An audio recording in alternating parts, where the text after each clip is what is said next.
ముఖ్య అతిథులుగా విచ్చేసినటువంటి స్థానిక శాసనసభ్యులు శంకర్ నాయక్ గారికి అదే స్వాగతం సుస్వాగతం. సిపిఐ కార్యకర్తలందరికీ కూడా స్వాగతం. చైర్పర్సన్ గారు అందరినీ కూడా అందరి చప్పట్లతో గట్టిగా కార్యక్రమం అందరు గట్టిగా చప్పట్లతో కార్యక్రమాన్ని ప్రారంభించాల్సిందిగా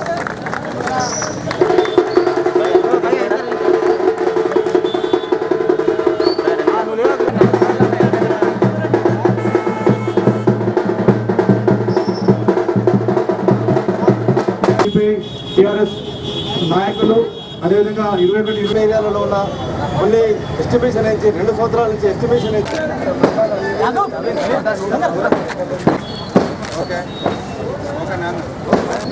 ఇవాళ చాలా చక్కగా భగవంతుడు కూడా చాలా వాతావరణం కూడా చాలా చక్కగా పెట్టడం జరిగింది. సో మార్నింగ్ నుంచి ఈ ప్రోగ్రాంలో మల్యాల విఎస్ లక్ష్మీపురం హైదారియా తండ ఇలా నర్సులగూడెం చేసుకుంటూ మన టౌన్లో కూడా చేయడం జరిగింది. దాదాపు నిన్న ఇవాళ కలిసి 100 కోట్ల పైన ఓపెనింగ్స్ కావచ్చు, లేయింగ్ స్టోన్స్ కావచ్చు, ఇనాగ్రేషన్స్ కావచ్చు చేయడం జరిగింది. ఇంతకుముందు మిత్రులు చేసారి చెప్పినట్టు ముందు వస్తూ ఏమన్నా ఉందేమో అని చెప్పేసి నిజాల్లో అవుతుందేమో అని చెప్పేసి నిన్న పేపర్లో రావడం మనమందరం చేయడం జరుగుతుంది. సో ఏది ఏమైనా ఇప్పటి వరకు చరిత్రలో ఏ పాలకులు ఏ ప్రభుత్వాలు చేయని పద్ధతిలో మేము ఈ 4 సంవత్సరాల్లో చేశాం. చైర్పర్సన్ గారు అన్నట్టు ఓకే, ఈ 3 వాళ్ళకే కాకుండా ఇంకా వాళ్లకు తీసుకొచ్చే బాధ్యత నా పైన ఉంది.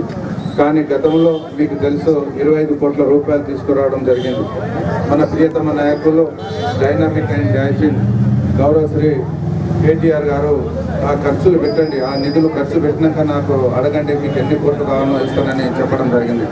ఏది ఏమైనా 21, 22, 23 మా 3 వాళ్లకు అభివృద్ధి చెందుతున్నందుకు చాలా వాళ్ళకు హృదయపూర్వక కృతజ్ఞతలు. వారి తరఫున నా నియోజకవర్గ తరఫున ముఖ్యంగా టౌన్ తరఫున మా ప్రియతమ నాయకులు కేటీఆర్ గారికి హృదయపూర్వక ధన్యవాదాలు. గతంలో కూడా సిపిఐ ఆఫీసు ముందు నుంచి కూడా ₹1 కోటి రోడ్డు కూడా శాంక్షన్ చేయించడం జరిగింది. సీసీ రోడ్డు ధర్మన్న కాలనీ కూడా నా సిడిఎఫ్ నుంచి చాలా నిధులు ఇవ్వడం జరిగింది. ఇవాళ కూడా 3 కోట్ల రూపాయలతోటి డెవలప్ చేస్తున్న విషయం మీరందరూ చూస్తున్నారు.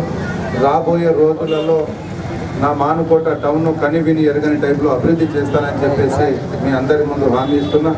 నిజాం చెరువు కూడా మొన్న 5.5 నిన్ననే చేశాము, 5.5 కోట్ల రూపాయలతోటి. దానికి 10-15 కోట్ల రూపాయలైనా పర్వాలేదు, మన ట్యాంక్ బండలాగా చాలా అద్భుతంగా డెవలప్ చేయండి అని చెప్పేసి హానరబుల్ మన మినిస్టర్ తన్నీర్ హరీష్ రావు గారు కూడా చెప్పడం జరిగింది. ఇది కాకుండా సైడ్ సెంటర్ లైటింగ్ సిస్టమ్ కానీ, వైండింగ్ కానీ, స్ట్రెంథనింగ్ కానీ, జంక్షన్ ఇంప్రూవ్మెంట్స్ కానీ చాలా ఉంది. అసలు మీకు తెలుసు గత పాలకులు గత ప్రభుత్వాలు ఎంత పెద్ద హోల్ చేశారు, ఇంకొకరు ఫ్లైఓవర్ ఎటో తీసుకుపోయారు. ఇవన్నీ ప్రజలు గమనిస్తున్నారు. కానీ మేము వచ్చాక ఏం చేస్తున్నాం అనేది క్లియర్గా ప్రజలు గమనిస్తున్నారు. ముందు అన్ని విధాల మానుకోట టౌన్ను అభివృద్ధి చేసి ప్రజల మాన్యం పొందుతానని, అలాగే వాళ్లకు చేదోడు వాదాడు మీరు చూశారు. నా మానుకోట ప్రజలు 24 గంటలు హెడ్ క్వార్టర్లోనే ఉండి వాళ్ళ కష్ట సుఖాలలో పాలు పంచుకుంటూ ఉన్న ఏకైక ఎమ్మెల్యే మీరు చూశారు. ఇంకా రాబోయే రోజులలో కూడా మీకు మీ కష్ట సుఖాలలో పాలు పంచుకుంటూ మీకు చేదోడు వాదోడుగా నేను ఉంటానని చెప్పేసి మరోసారి మన ప్రియతమ నాయకులు కేసీఆర్ గారి మరోసారి గులాబీ జెండాను ఇక్కడి నుంచి ఎగరేసే అవకాశం మీ అందరు ఇస్తారని చెప్పి ఆశిస్తూ ఈ అవకాశం ఇచ్చిన మీ అందరికీ పేరు పేరున హృదయపూర్వక ధన్యవాదాలు తెలియజేస్తూ సెలవు తీసుకుంటున్నాను. జై తెలంగాణ.